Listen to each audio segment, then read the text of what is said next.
Oh, hello guys. Good morning. Balik tayo muli sa ating Bible reading for today. So, dito na tayo sa ating 1:1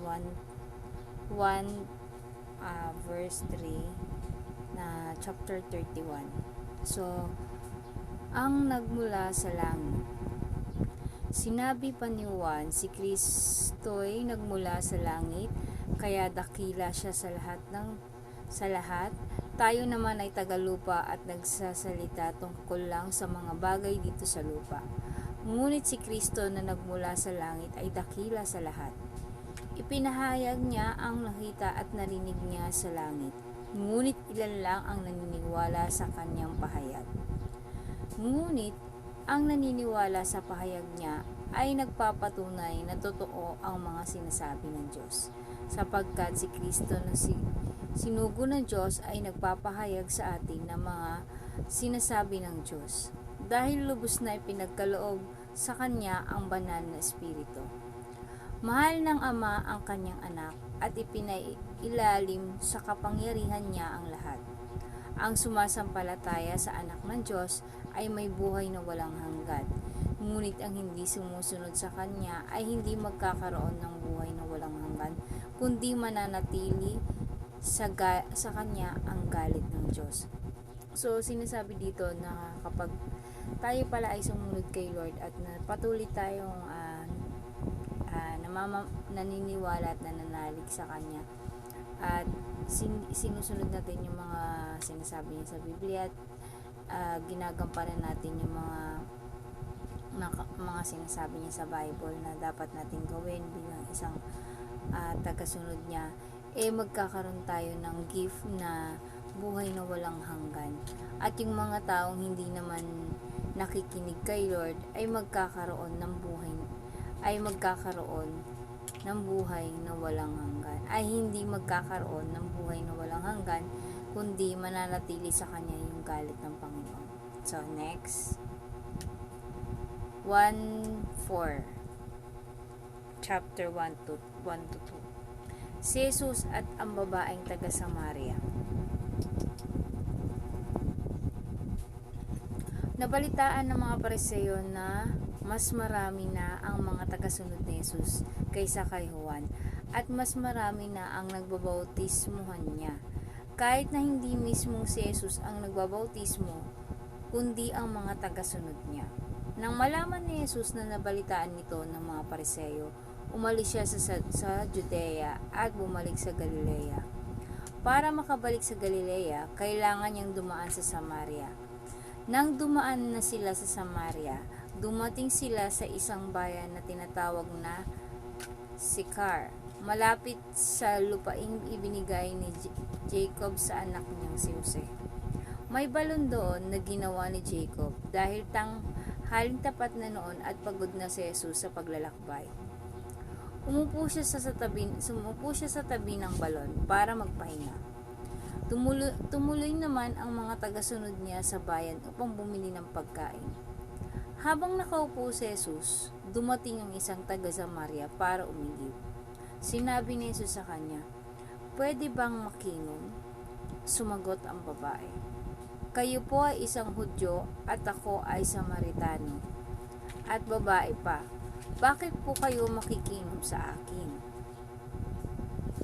Sinabi niya ito dahil hindi nakikitungo ang mga Hudyo sa mga Samaritano. So, may pagkakahiwalay pala sa mga dalawang uri ng tao sa kanila, mga Hudyo at Samaritano. Sinabi ni Jesus sa babae, "Kung alam mo lang ang pinagkaloob ng Diyos at kung sino ang nakikiinom sa iyo, baka ikaw pa ang manghingin sa akin para bigyan kita ng tubig na nagbibigay ng buhay." Ang ganda ng sinabi niya.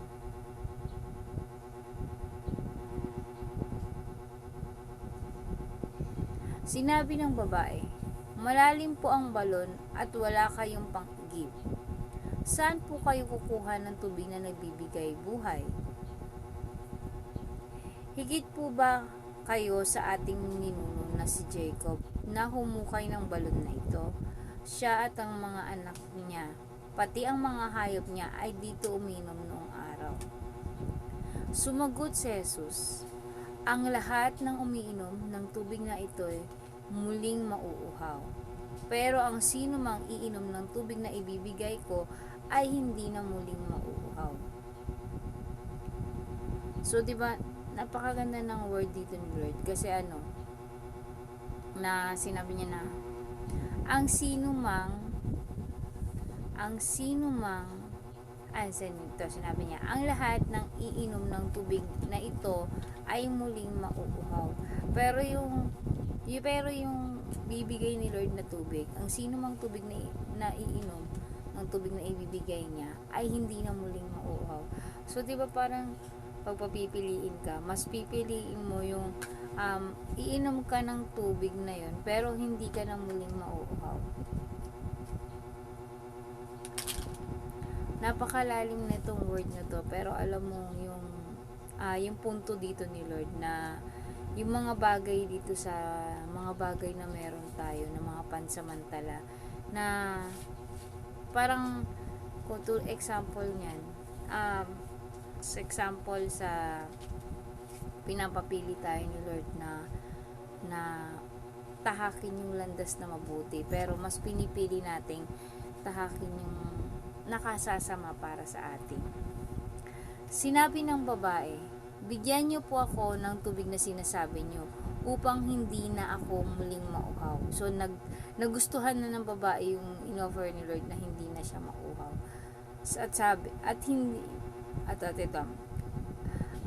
Upang hindi na ako muling mauuhaw at hindi ko na kailangan pang pumarito para umigib.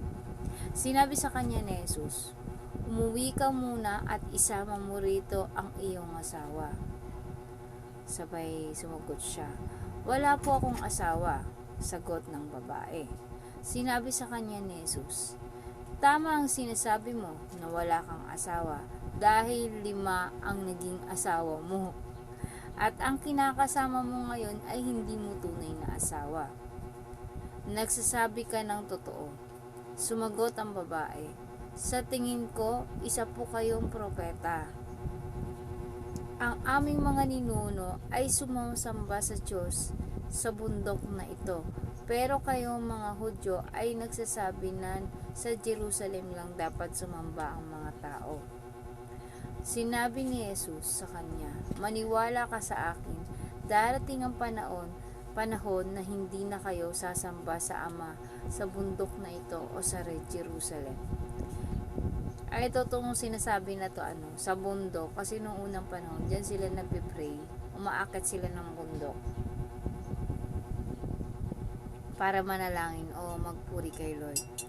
Ito namang Jerusalem, mayroong kasing bahay-simbahan noon sa panahon nila na doon yung mga tao nagsisimba, every Sunday may pari din sila, o anumang araw din sila nananalangin. So, number 22, kayo ng mga Samaritano ay hindi nakakakilala sa sinasamba nyo. Ngunit, kilala namin mga Hudyo ang aming sinasamba. Dahil sa pamamagitan namin ay ililigtas ng Diyos ang mga tao. Ililigtas ng Diyos ang mga tao. Tandaan mo, darating ang panahon at narito na ang mga tunay na sumasamba ay sasamba sa Ama sa Espiritu at katotohanan. Wait lang.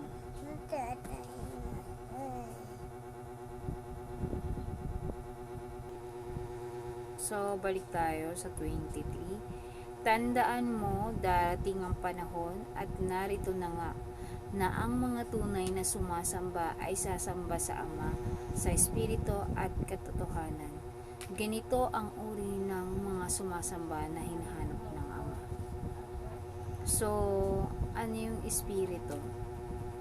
Yung sinasabi ng Espiritu, ito yung yung spiritual nating pamumuhay bilang isang Christian.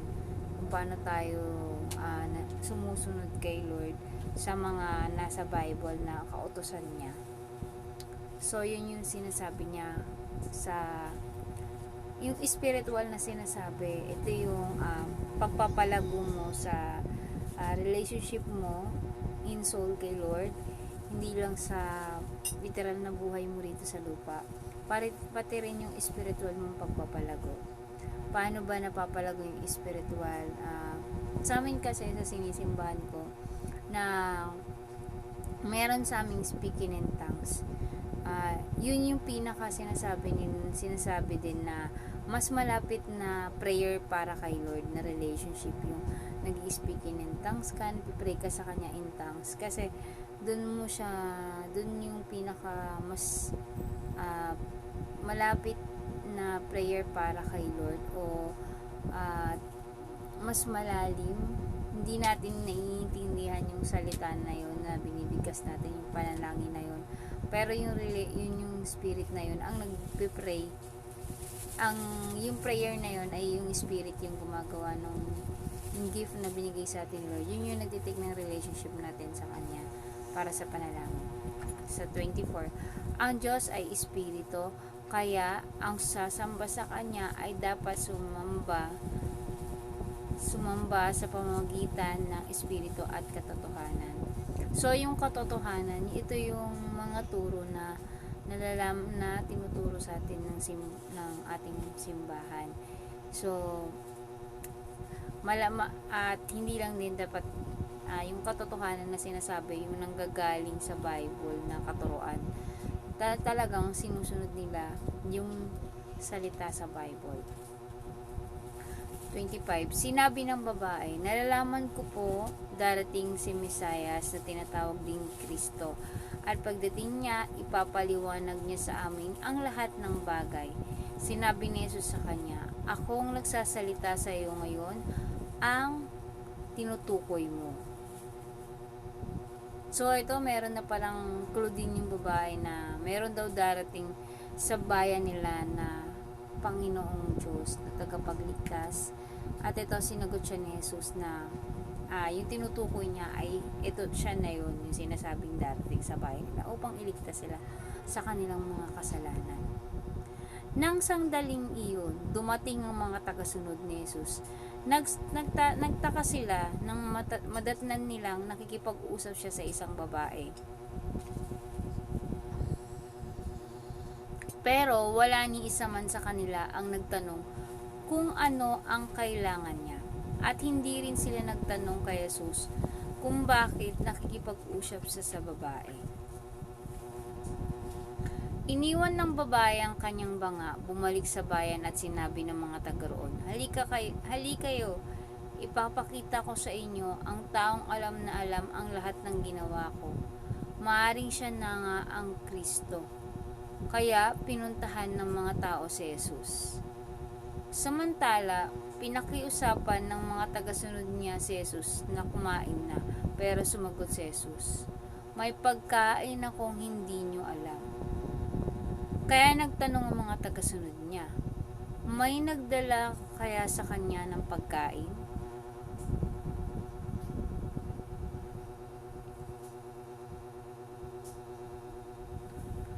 So ayun, nagtataka sila bakit nagbitaw ng salita si Lord na may pagkain siya na hindi raw alam ng mga tagasunod. So itong mga tagasunod, ang iniisip kasi nila ay literal na pagkain. So hindi nila alam na may malalim pa palang ibig sabihin si Lord sa pagsabi niya na may pagkain daw siya na hindi alam ng mga tagasunod niya. So ito na to. May nagdala kaya sa kanya ng pagkain? Sinabi ni Jesus sa kanila, ang pagkain ko ay ang pagsunod sa kalooban ng nagsugo sa akin at nagtupad ng kanyang ipinapagawa. So dito nilinaw ni Lord kung ano yung pagkain na sinasabi niya. Yung pagkain na sinasabi niya dito ay yung pagsunod at kalooban na nagsugo sa kanya. So ano yung pagsunod? Ito yung tinutukoy niyang pagkain. Ito rin yung need natin bilang Christian. Yung spiritual na paglalakad natin. Sabi nga nila, ito rin yung madalas sinasabi ng mga pastor na hindi hindi lang dapat binubusog natin yung mga katawan natin sa pagkain, dapat ganun din ang ating mga espiritual na katawan, dapat yun din ay binubusog natin sa salita ng Panginoon.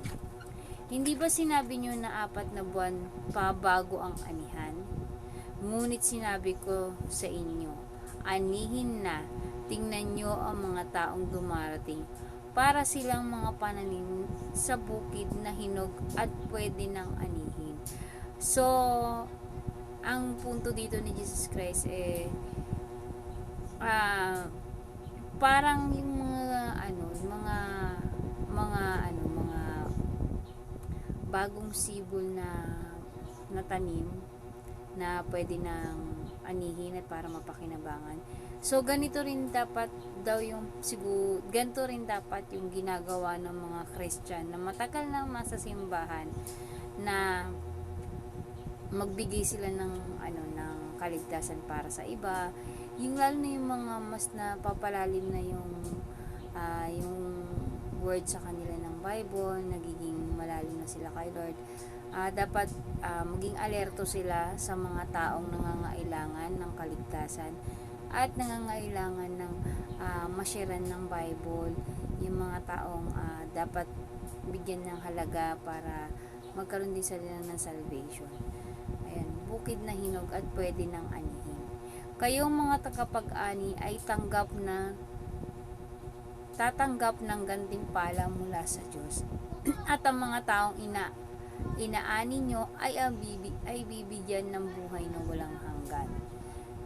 So, ang ganda na sinabi ni Lord dito, na kayong mga tagapag-ani ay tatanggap ng gantimpala mula sa Diyos, at ang mga taong inaani nyo ay binibigyan ng buhay na walang hanggan.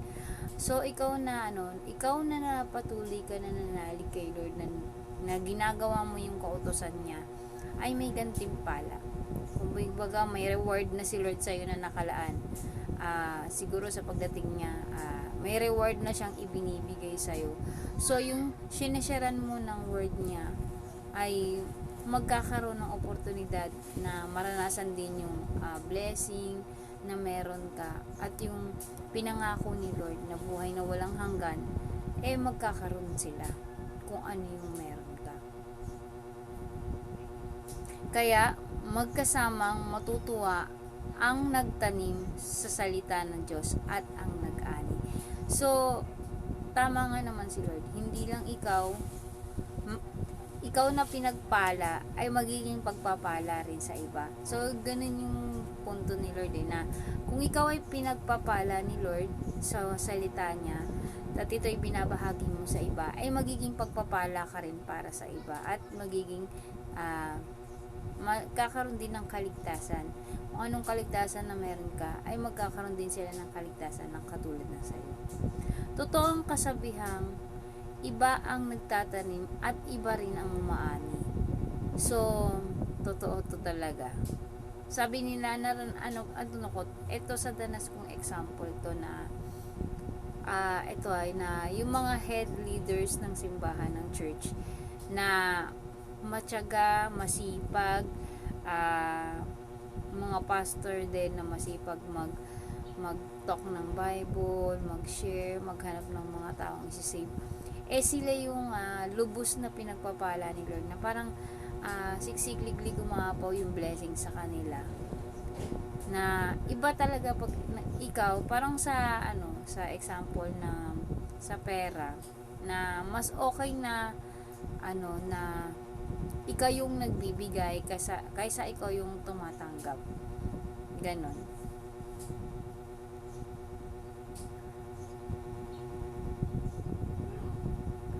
So, sinugo ko kayo upang anihin ang hindi ninyo itinanim.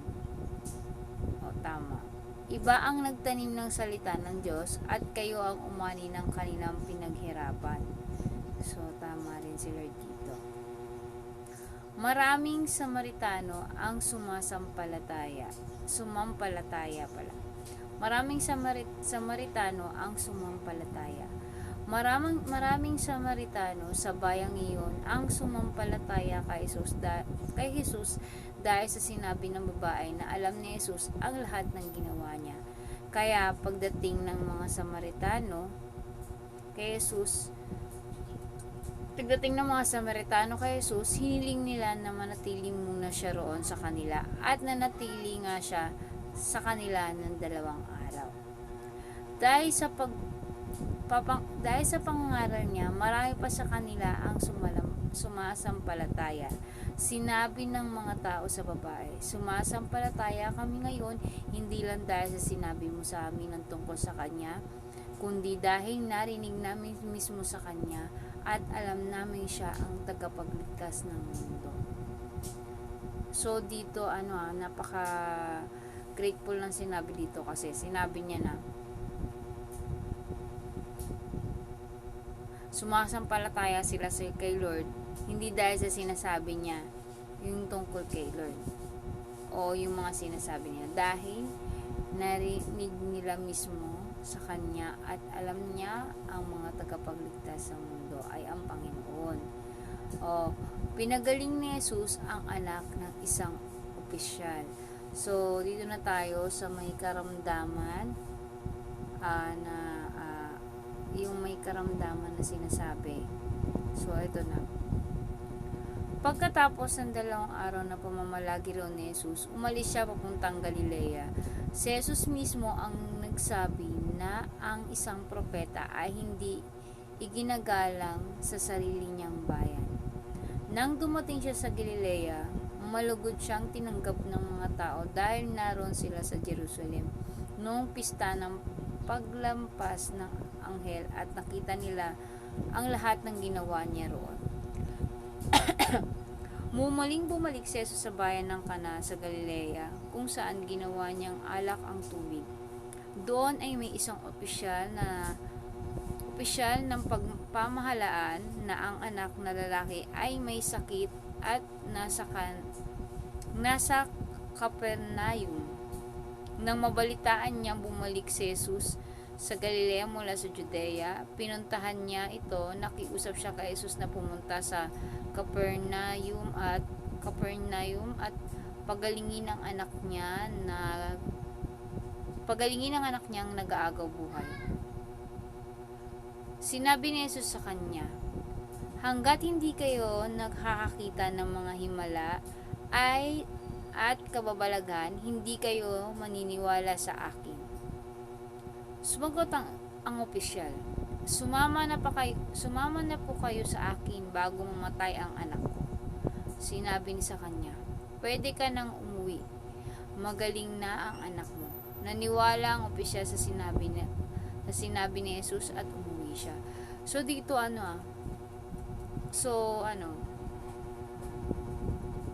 kung pagmamasdan natin, 'di ba, dito pa lang sinubok na siya ni Lord na humingi kasi ng tulong yung opisyal. Sabi niya, tulungan niyo po ako, patay na ang aking anak. So sinabi ni Jesus sa kanya na pwede na siyang umuwi, magaling na ang anak mo. So itong opisyal, pinanghawakan niya yung salita ni Lord kahit hindi pumunta si Lord dun sa bahay niya o sa lugar niya. So yun, naniwala siya. Habang nasa daan pa lang ay sinalubong na siya ng mga alipin niya at sinabi sa kanya na magaling na ang anak niya. Kaya tinanong niya kung anong oras ito gumaling. Sumagot sila, kahapon po ng mga 1:00 ng hapon ay nawala na ang lagnat niya. Naalala ng opisyal na ng oras ding iyon ay sinabi sa kanya ni Jesus na magaling na ang anak niya. Kaya siya at ang buong pamilya niya ay sumampalataya kay Jesus. So totoo rin yung sinabi ni Lord na kanina dito na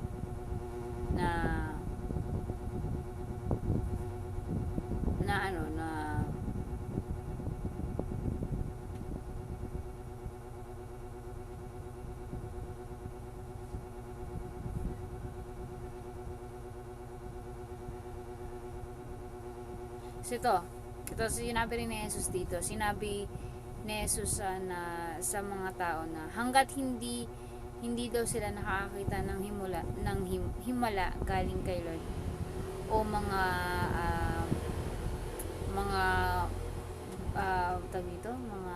milagro, hindi sila maniniwala na siya ay anak ng Diyos. So tama nga naman kasi nagpatotoo muna siya sa lupa noon. So ayan na yon.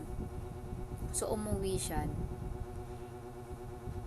Yan Jesus na magaling na yung anak niya. So ang kinaganda dito sa kwento na to, naniwala siya, nagkaroon siya ng faith kay Lord na yung anak niya ay gagaling dahil sa salita ni Lord.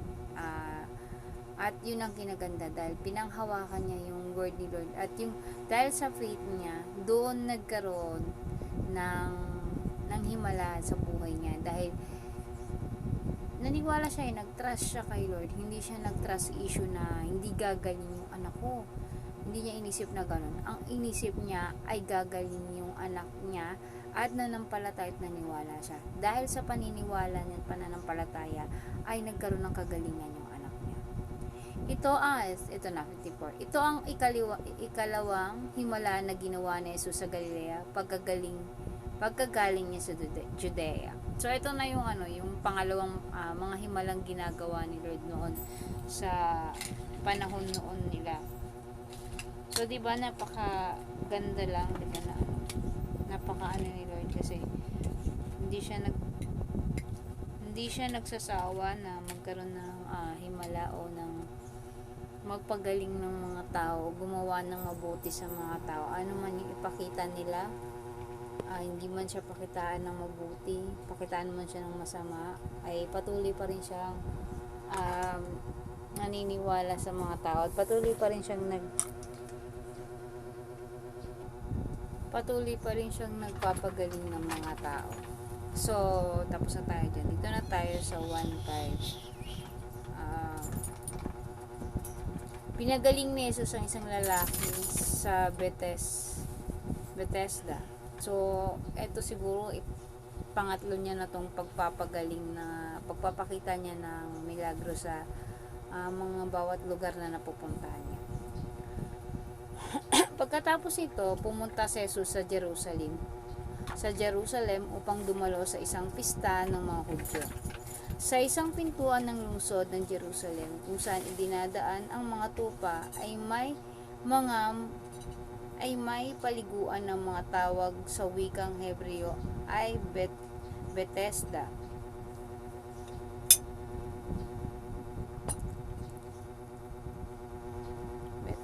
Nasaan na tayo?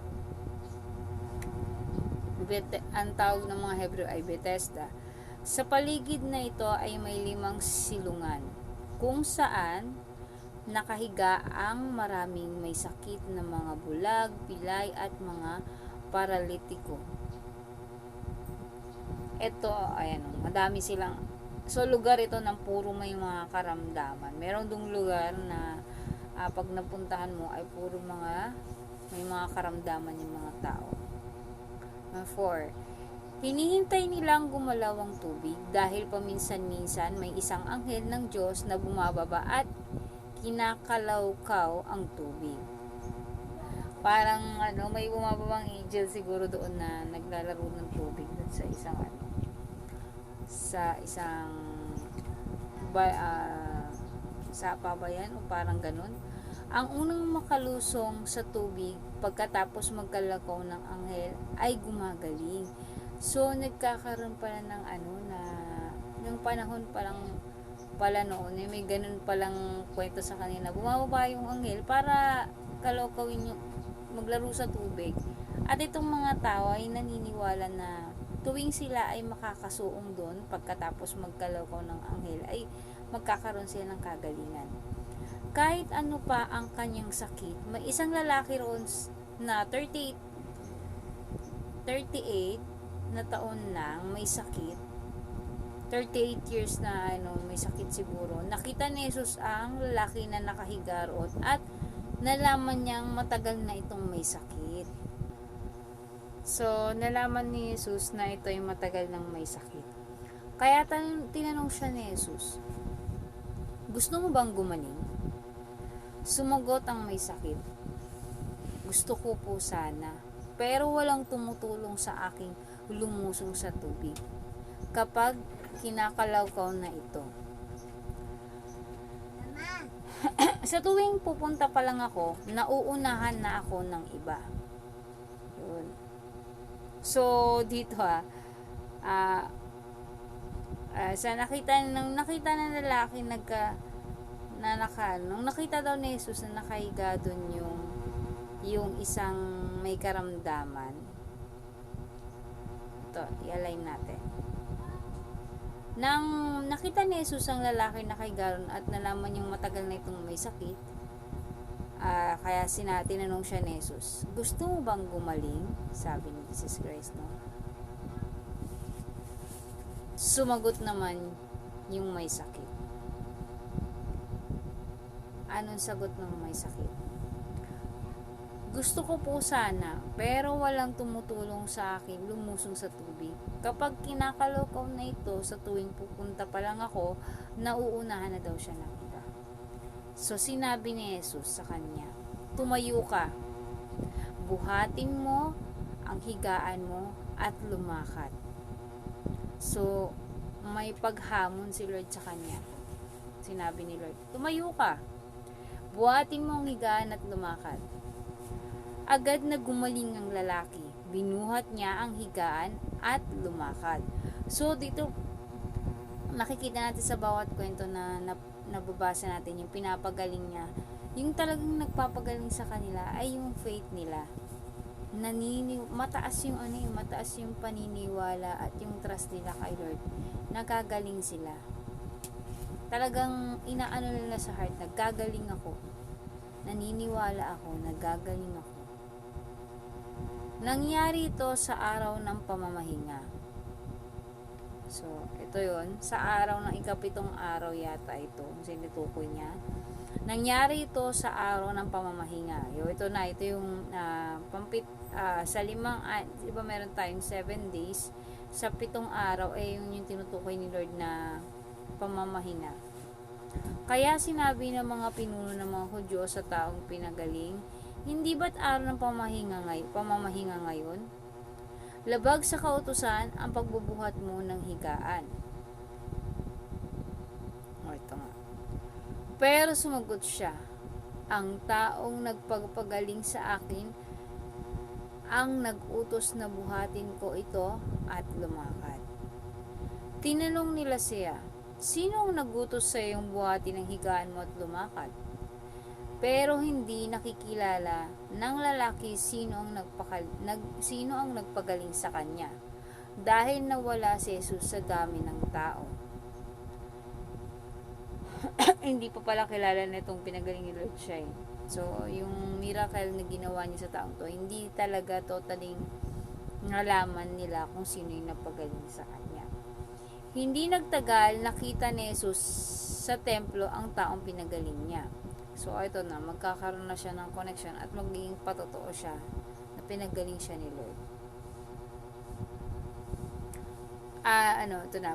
Hindi nagtagal, nakita ni Jesus sa templo ang taong pinagaling niya at sinabihan, magaling ka na ngayon.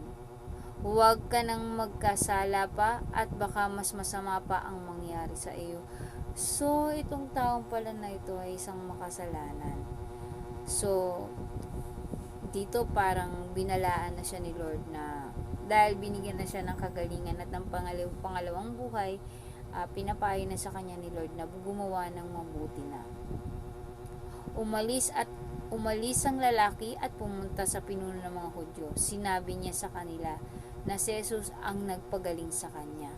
Kaya mula noon, sinimulang usigin ng mga pinuno ang mga Hudyo at ng mga Hudyo si Jesus dahil nagpagaling siya sa araw ng pamamahinga.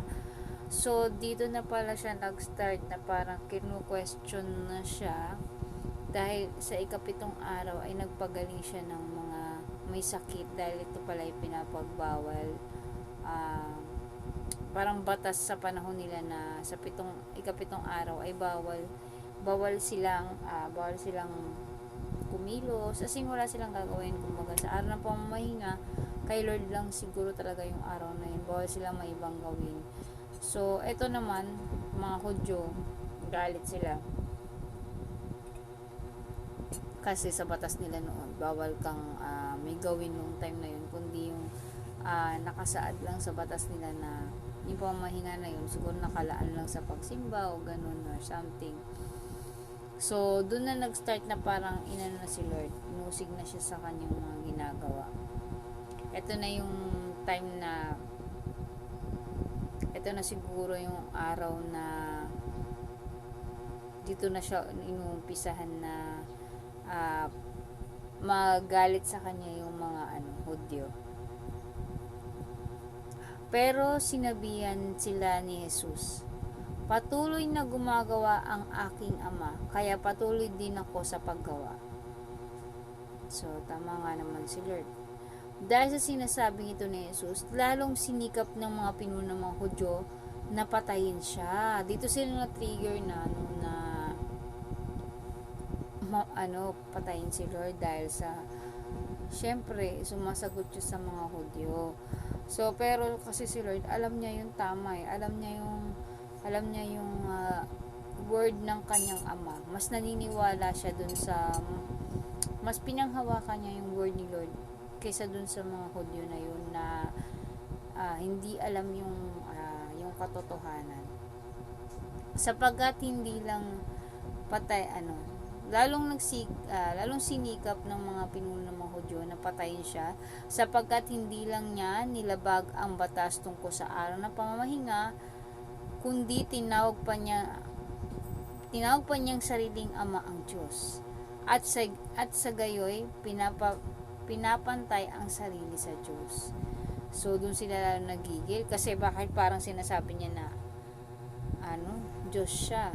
'Di ba? Parang paano ka naging Diyos? Tao ka nga. Parang ganoon siya. Kino-question siya ng mga Hudyo dahil sabi nga, paano ka magiging Diyos? Tao ka lang naman din. Break tayo. So, dahil sa sinabing ito ni Jesus, lalong sinikap ng mga pinuno ng mga Hudyo na patayin siya sapagkat hindi lang niya nilabag ang batas tungkol sa araw ng pamahinga, kundi tinawag pa niya ang sarili, Ama ang Diyos at gayoy pinapantay ang kanyang sarili sa Diyos. So, yun. Dito na siguro nag-umpisa yung kwento na kaya siya ginusto nilang maipako si Jesus Christ sa krus at mamatay ito. Ito na, ang kapangyarihan ng anak ng Diyos. Sa number 19. Kaya sinabi ni Jesus sa kanila, sinabi ko sa inyo ang totoo. Ako na anak ng Diyos ay walang magagawa kung sa sarili ko lang, kundi ginawa ko lang ang nakikita ko na ginawa ng aking Ama. Kaya kung ano ang ginagawa ng Ama, ay siya rin ginagawa ko bilang anak. Minamahal ng Ama ang anak, kaya ay pinapakita niya sa anak ang lahat ng ginagawa niya. At higit pa sa mga bagay nito, ang mga gawain ipapakita niya sa akin na gagawin ko para mamangha kayo.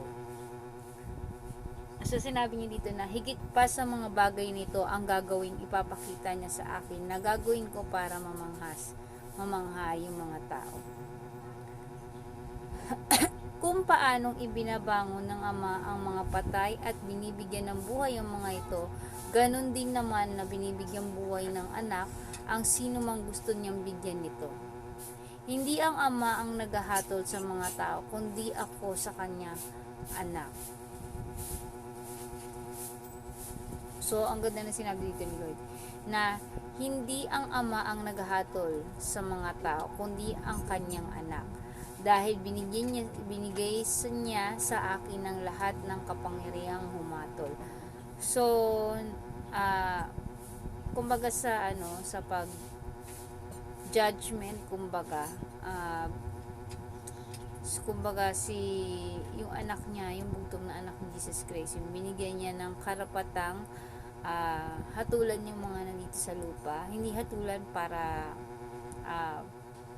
ipamukhang makasalanan ka, kundi hatulan ito sa mga maling ginagawa niya at maitama yung mga pananaw na baliko.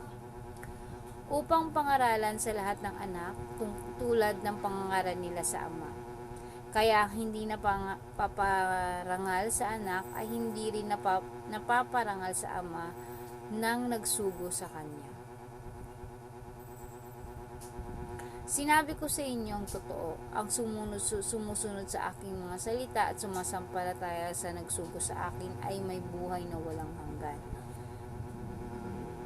Hindi ba? Ang ganda ng sinabi niya ni Lord, na sinabi niya na kung sino yung susunod sa Kanya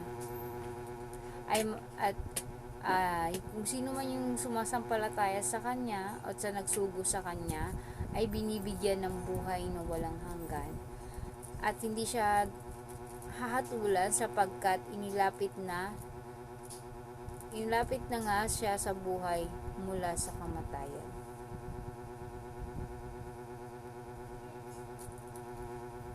So, ito na yun. Parang sinasabi dito na yun, pagwas na tinanggap mo si Lord sa buhay mo ay magkakaroon ka na ng assurance na may salvation ka at meron ka ng kaligtasan. Sinasabi ko sa inyo ang totoo, darating ang panahon at dumating na nga na maririnig ng mga patay ang salita ng anak ng Diyos at ang mga makinig sa Kanya ay mabubuhay. So, may kapangyarihan ang Ama na magbigay ng buhay, ganon din naman may kapangyarihan ako ng Kanyang anak na magbigay ng buhay. So, yun nga, binigyan din siya ng karapatan ni Lord na magkaroon ng kaligtasan para sa iba.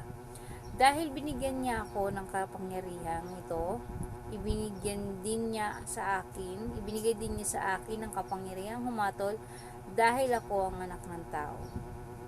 Huwag kayong magtaka tungkol dito dahil darating ang panahon na maririnig ng lahat ng mga patay ang aking salita at babangon sila mula sa kanyang libingan.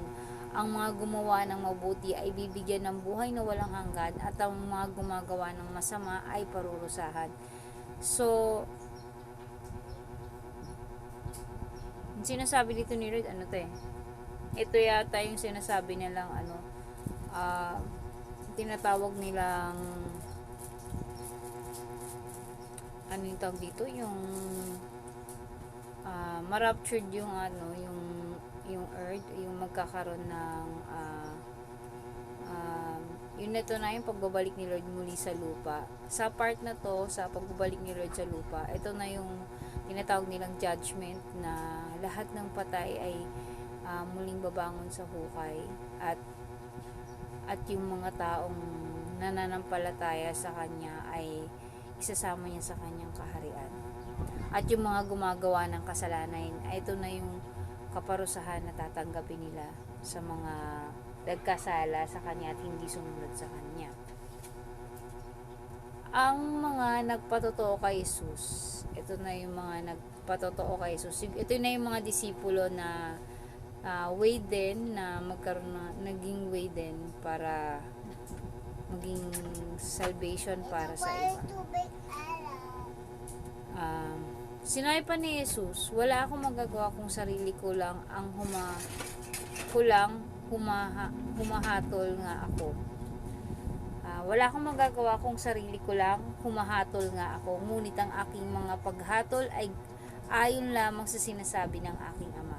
So, nagbe-base din si Lord nung time na yon sa word din ni Lord sa Kanya, yung command ni Lord sa Kanya na kung ano yung dapat din niyang gawin at kung ano yung kalooban ng Panginoon. Kaya makatarungan ang hatol ko dahil hindi ang sarili ko ang kaloob ng aking sinusunod, kundi ang kalooban na nagsugo sa akin. Ngayon, kung alam ko lang ang nagpatotoo tungkol sa aking salita, magduda kayo sa sinabi ko. Ngunit may isang nagpatotoo tungkol sa akin at alam kong totoo ang kanyang sinabi. Maging siwa na tagapagbautismo ay nagpatotoo tungkol sa akin at sinabi niya na sa inyo ang katotohanan ng magsugo kayo ng ilang tao upang tanungin siya. Binanggit ko ang tungkol kay Juan, hindi dahil sa kailangan ko ang patotoo ng isang tao, kundi upang sumampalataya kayo sa akin at maligtas. Si Juan ay tulad ng isang ilaw na nagliliwanag at lubos kayong nasiyahan sa liwanag niya sa inyo kahit saglit lang. Ngunit nagpatotoo patungkol sa akin ng higit pa kay Juan, ito'y walang iba kundi ang mga pinapagawa sa akin ng Ama. Ito ang nagpatunay na ang Ama ang nagsugo sa akin, at ang Ama ang nagsugo sa akin ay nagpatotoo rin tungkol sa akin. Kailanman ay hindi nyo rin naririnig ang tinig niya o nakita ang anyo niya. At hindi nyo tinanggap ang kanyang salita dahil hindi kayo sumasampalataya sa akin na kanyang sugo. So, dito sa panahon pa lang ni Jesus Christ, may mga hindi na rin talaga naniniwala sa kanya. Kahit na buhay na siya, 'di ba? Kahit nagkatawang tao pa siya sa lupa, may mga trust issue pa rin yung mga tao. Hindi pa rin nila nakikita yung kahalagahan ng presence ng anak ni Lord dito na bumaba para maging katotohanan sa atin, para magkaroon ng buhay sa atin yung mga word niya.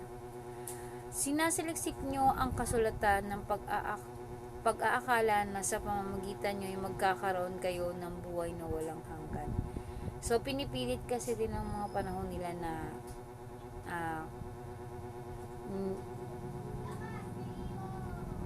yun nga yung banal na salita, yung banal na Biblia na magkakaroon sila ng buhay na walang hanggan. Siguro kahit wala silang ginagawa, basta siguro naisip lang nila kahit parang tayong mga tao, basta inisip lang natin nakakagawa tayo ng mga buti, magkakaroon na tayo agad ng kaligtasan. Parang yun yung pinangahawakan natin na kung hindi tayo nagpapalalim spiritual kay Lord, pakiramdam natin magkakaroon na tayo ng buhay na walang hanggan.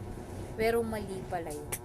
Ang kasulatan mismo ang nagpatotoo tungkol sa akin, pero ayaw niyong lumapit sa akin upang magkaroon ng buhay ng walang hanggan. Hindi ko hinahangad ang papuri ng mga tao. Kilala ko talaga kayo at alam kong wala sa mga puso ninyo ang pagmamahal sa Diyos.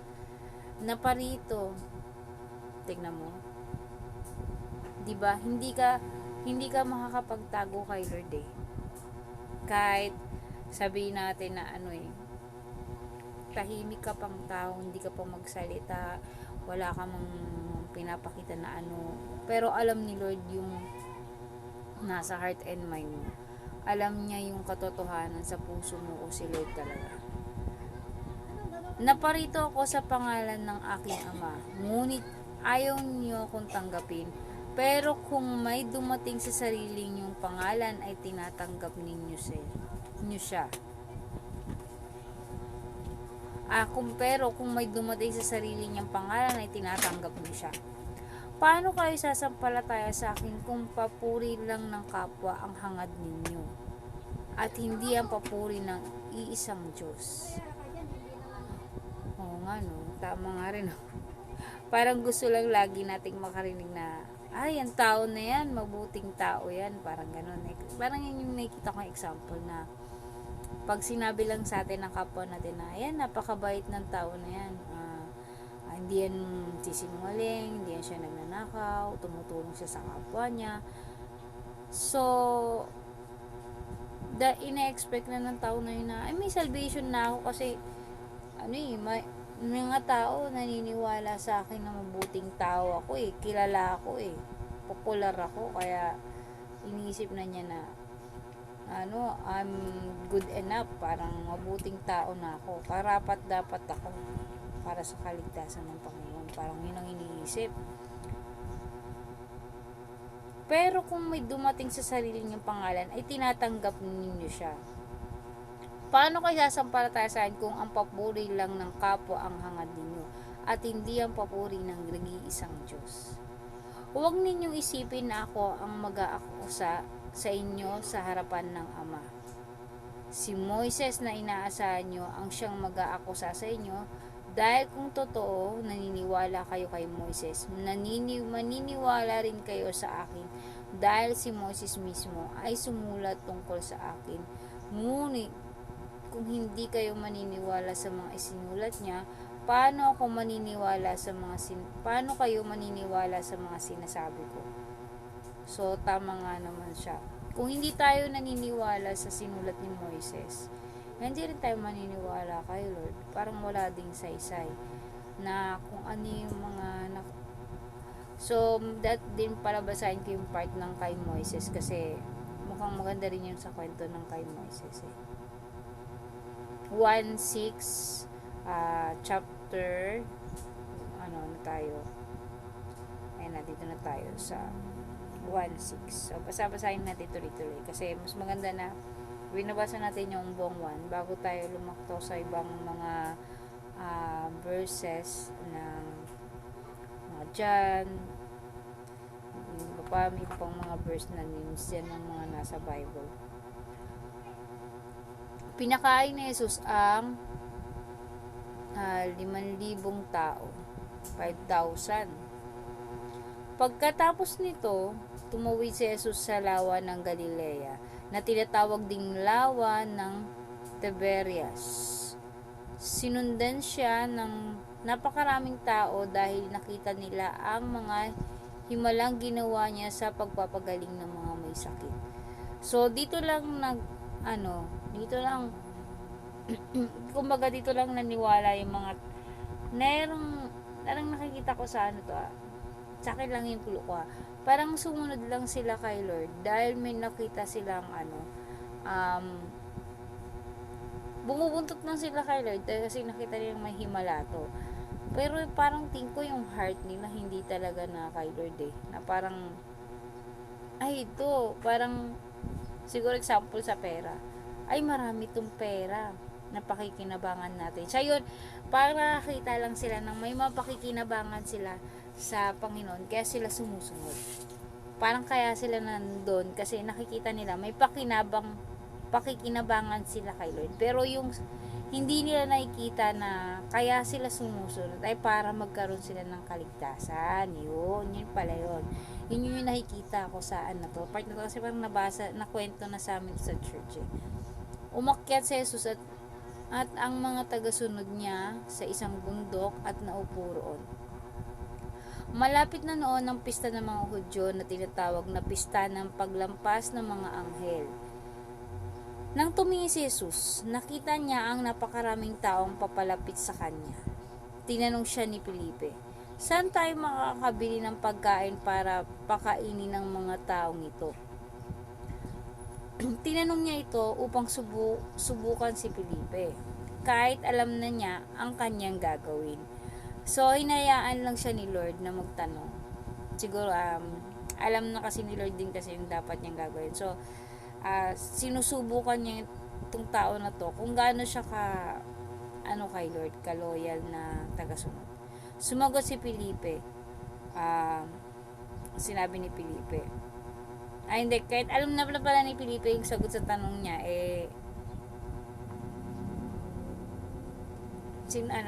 tinusubukan pala ni Felipe si Lord.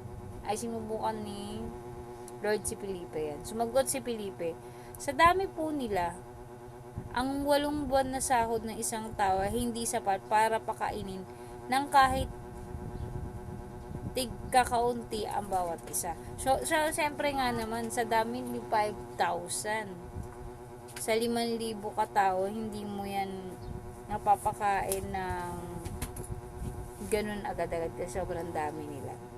Sinabi naman ng isa sa mga tagasunod niyang si Andres na kapatid ni Pedro, may isang batang lalaki rito na may 5 tinapay at 2 isda.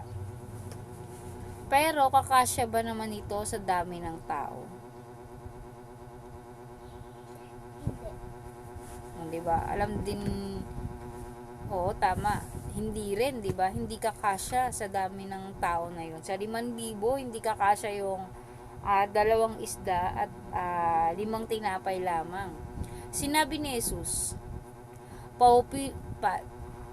paupuin ninyo ang mga tao. umupo naman ang mga tao dahil madamo sa lugar na iyon.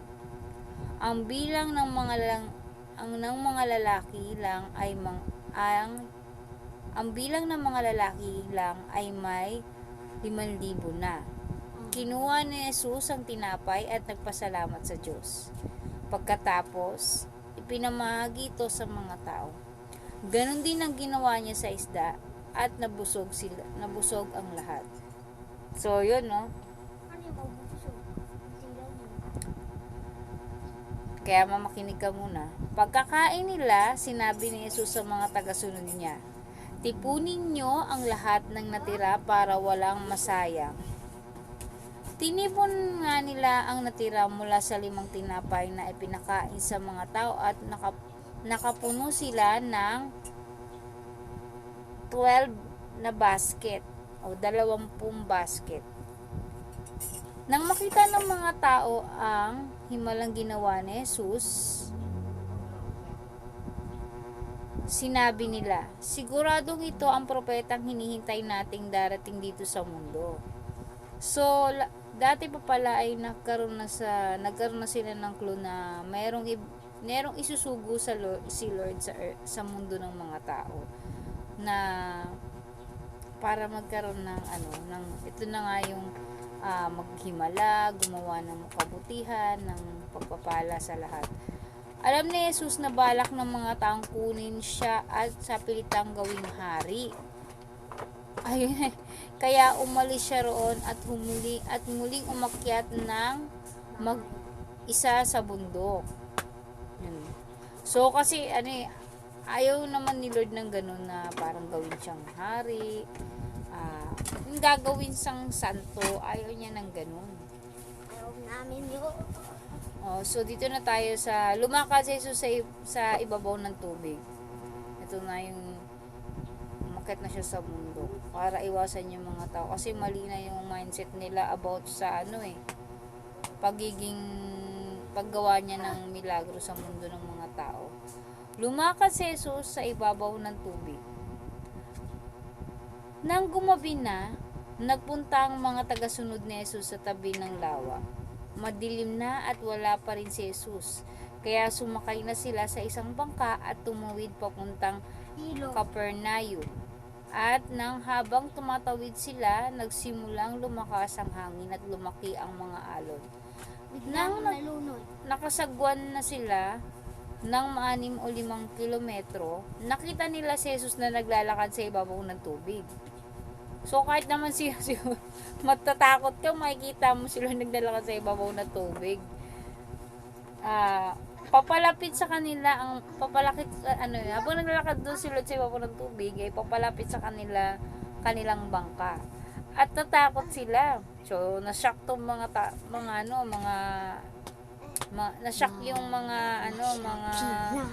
na-shock yung mga tagasunod ni Lord kasi lalakad nga naman siya na nakalutang sa tubig. Tapos ito. Pero sinabi sa kanila ni Jesus, "Ako ito, huwag kayong matakot." Kaya pinasakay nila si Jesus sa bangka at nakarating agad sila sa kanilang pupuntahan. So, kung i-imaginein mo, ikaw nakita mo si Lord naglalakad sa ibabaw ng tubig. Natatawa ko kasi parang hindi ko ma-imagine, siguro matataranta ako, baka mapasigaw ako pag nakita ko si Lord na naglalakad sa ibabaw ng tubig. Totoo yan na? Oo, totoo. Nangyari talaga to nung unang panahon. Hinanap ng mga tao si Jesus. Kinabukasan, naroon pa ang mga tao sa kabila ng lawa, kung saan sila kumain ng tinapay. Matapos magpasalamat ng Panginoon, alam nilang iisa lang ang bangka roon ng gabing iyon. At iyon ang sinasakyan ng mga tagasunod ni Jesus. Alam din nilang hindi kasamang umalis si Jesus ng mga tagasunod niya. Samantala, may dumating na mga bangka galing sa Tiberias at dumaong malapit sa kinaroroonan ng mga tao. Nang mapansin ng mga tao na wala na roon si Jesus at ang mga tagasunod niya, sumakay sila sa bangkang iyon at pumunta sa Capernaum para hanapin si Jesus. So, dito na tayo. Ang pagkaing nagbibigay ng buhay. Mga children po na Ha? bigyan niya na sa bata. Ang pagkaing nagbibigay buhay. So, ito na. Mas malalim din to na kwento na ano nga ba yung nagbibigay ng pagkain na sinasabi ni Lord na nagbibigay ng buhay. Pagdating ng mga tao sa Capernaum, nakita nila si Jesus at tinanong, Guro, kailan pa po kayo dumating dito? Sumagot si Jesus sa kanila, ang totoo, hinahanap niyo ako, hindi dahil sa mga nakita ninyong himala, kundi dahil nakakain kayo ng tinapay at nabusog. Tinapay na ilo.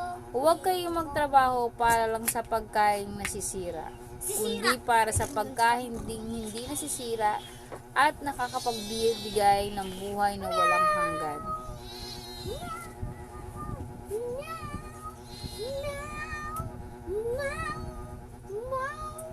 So, sa part na to, ano yung tinutukoy ni Lord na sumagot si Jesus sa kanila?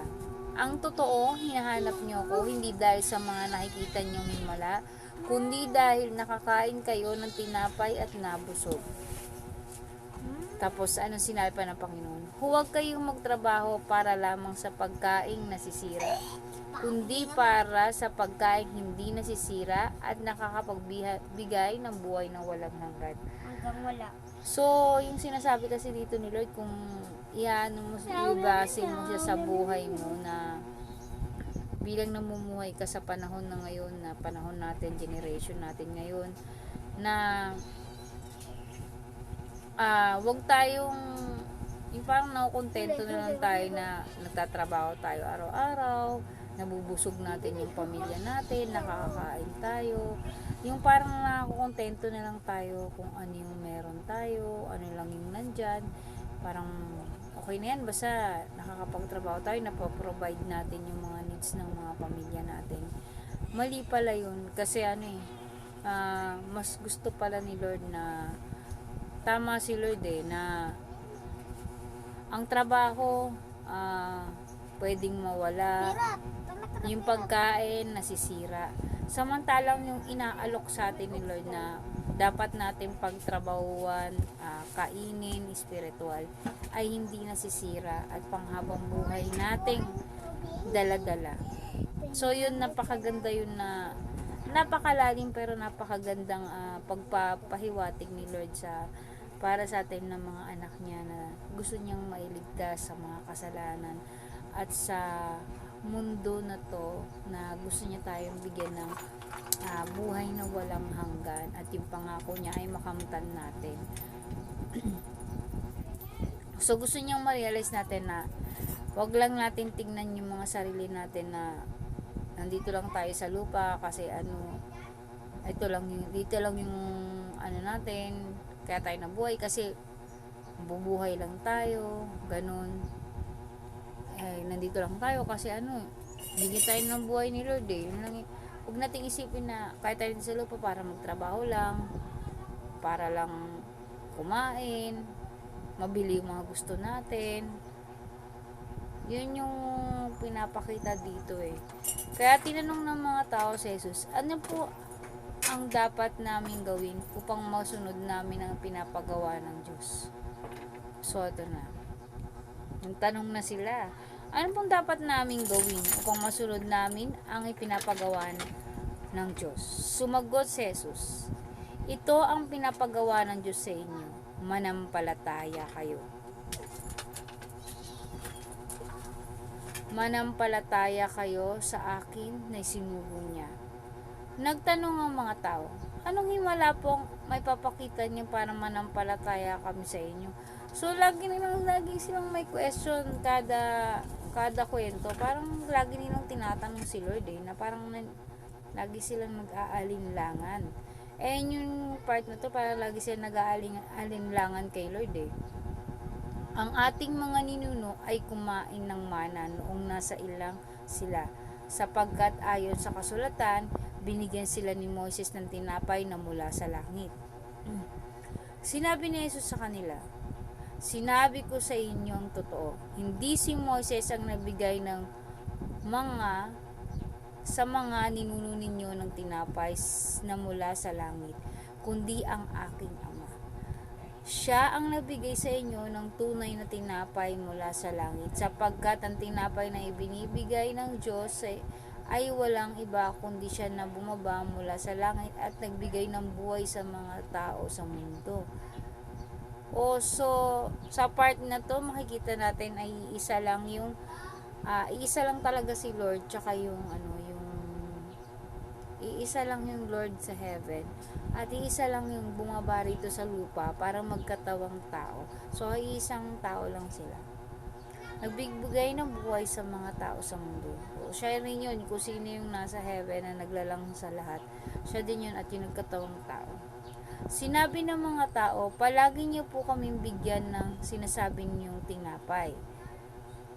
So dito ko na naisip na yung time pala na to na sinasabi niya na kaya pala siya tinawag na Ama, Anak at Espiritu. Yung Ama ay yung nasa langit pa siya. Anak, ito yung time na ipinanganak na siya bilang katawang tao. At Espiritu, ito na yung bumalik na siya muli sa langit.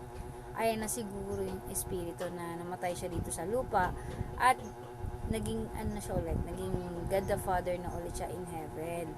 Yun na pala yun. Kaya pala tatlong propeta pero isang katawan lang. Sinabi ng mga tao, palagi niyo po kaming bigyan ng sinasabi niyong tinapay. So yung tinapay na sinasabi nila, yung mana na sinasabi nila. Sinabi ni Jesus sa kanila, ako ang tinapay na nagbibigay ng buhay. So, yung hinahanap nila palang tinapay ay nasa harapan nila. Pero kasi, parang ang iniisip kasi ng mga tao, literal na tinapay lang. Hindi nila nakikita talaga yung si Lord ay kaligtasan, si Lord ay buhay. Pero ang nakikita nila kay Lord ay ito ay parang iniisip lang nila yung, kumbaga tayo mga tao, iniisip lang natin kay Lord na pag wasa nag-call tayo kay Lord, siya yung magpo-provide, siya lang yung iahon niya tayo sa kahirapan. Parang ganun, kung yung setup mo na sa mahirap kong sitwasyon, iniisip mo lang palagi na pag si Lord, bigyan ako niya ng kasi hindi na ako maghihirap,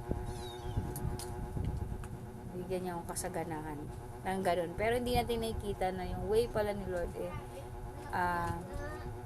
bigyan tayo ng buhay na walang hanggan. Ang sino mang lumalapit at sumasampalataya sa akin ay hindi na magugutom o mauuhaw kailanman. Ngunit ang gaya ng sinasabi ko sa inyo, ayaw ninyong mamanampalataya sa akin kahit nakita na ninyo ang mga himalang ginawa ko. Ang lahat ng taong binibigay sa akin ng Ama ay lalapit sa akin at hindi ko itataboy ang mga lumalapit sa akin. Sapagkat naparito ako mula sa langit, hindi upang gawin ang sarili kong kalooban, kundi ang kalooban ng aking Ama na nagsugo sa akin. At ito ang kalooban na nagsugo sa akin, na huwag kong pabayaan mawala ang kahit isa sa mga binigay niya sa akin. Salip ay bubuhayin ko silang muli sa huling araw.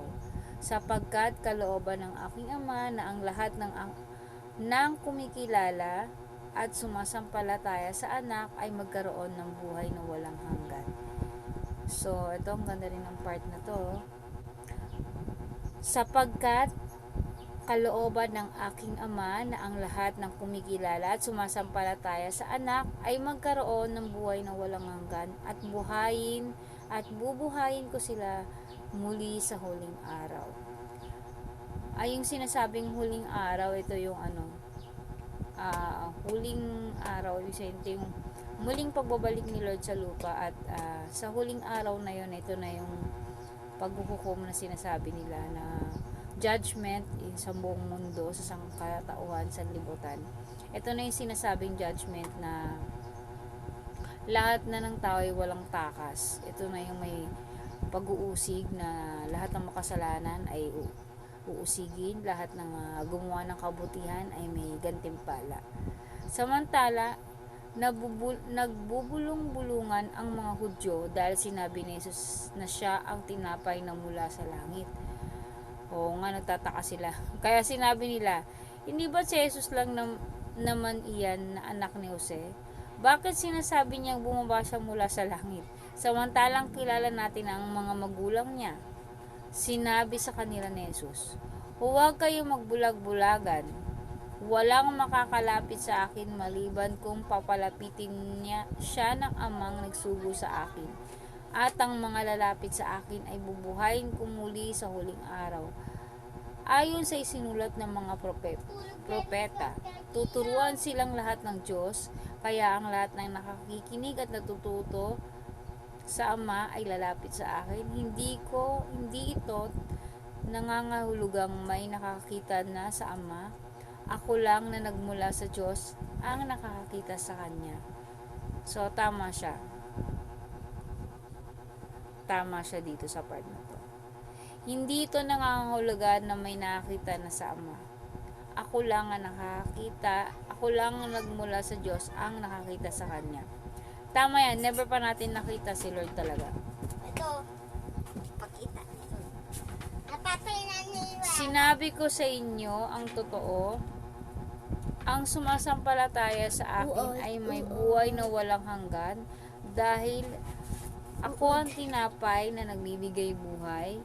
Kumain ng mana ang mga ninuno ninyo nung nasa ilang sila. Ngunit namatay din silang lahat. Pero narito ang tinapay na mula sa langit at hindi na mamamatay ang sino mang kumain nito. Ako ang tinapay na mula sa langit. Malason to. Lason to. Hindi yan lason. Hindi yan lason ta. Pero narito ang tinapay na mula sa langit at hindi mamamatay ang sino mang kumain. Pero narito ang tinapay na mula sa langit at hindi na mamamatay ang sino mang kumain nito. Ako ang tinapay na mula sa langit, nabubuhay magpakailanman ang sino mang kumakain ng tinapay na ito, sapagkat ang ibibigay kong tinapay para magkaroon ng buhay na walang hanggan ang mga tao sa mundo ay walang iba kundi ang aking katawan. So, ito na yun, yung sinasabi na magpapapako si Jesus Christ sa krus. Dahil sa kanyang katawan ay magkakaroon tayo ng kaligtasan at yung katawan niya yung magiging purpose ng pagkakahiwalay ng tao sa Diyos. Yun. Magiging way na para muling mawala yung tinatawag nilang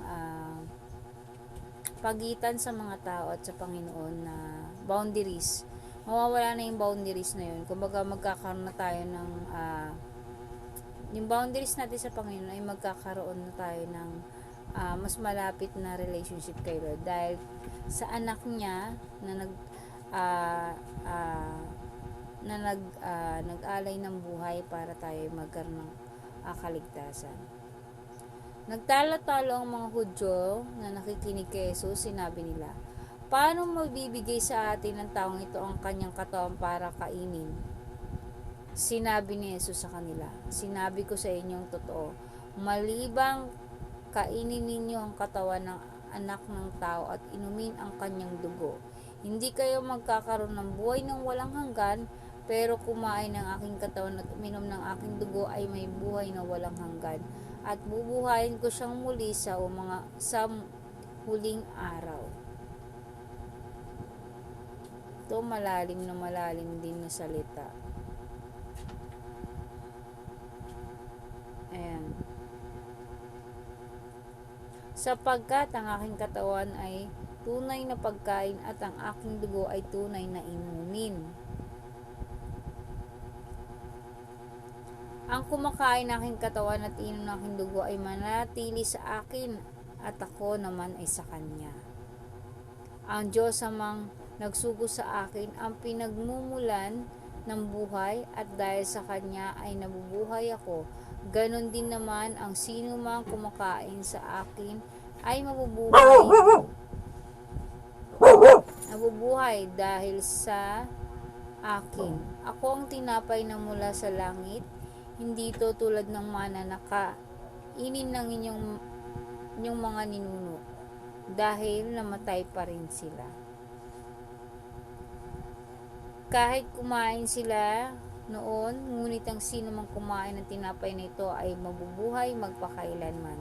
Sinabi ni Jesus ang mga bagay na ito nang nangangaral siya sa sambahan ng mga Hudyo. So, ito, nung time na yan, dyan tuturo si Lord. So, stop na tayo hanggang dito. Ang next nating topic ay ang mga salita na bibigay ng buhay na walang hanggan. So, hanggang dito na lang tayo sa sinabi ni Jesus yan. Diyan tayo hinto. So, yan. Di ba napakaganda ng offer ni Lord? Napaka lalim ng mga salita, pero bawat binibitawan ni Lord, kung papansinin mo, bawat binibitawan niya sa bawat kwentong mga salita merong kahulugan na sobrang lalim din ng kahulugan para sa atin, at alam natin na sa sobrang lalim nito ay nagbibigay din at nagbubukas ng ating mga mata sa katotohanan at sa kagustuhan at kalooban ng Panginoon na gusto niya na matutunan natin bilang isang mga Kristiyano. So, maraming salamat sa pakikinig ng aking pagbabasa ng aking Bible reading for today. That's dito na tayo hinto. That's all. Thank you. Bye.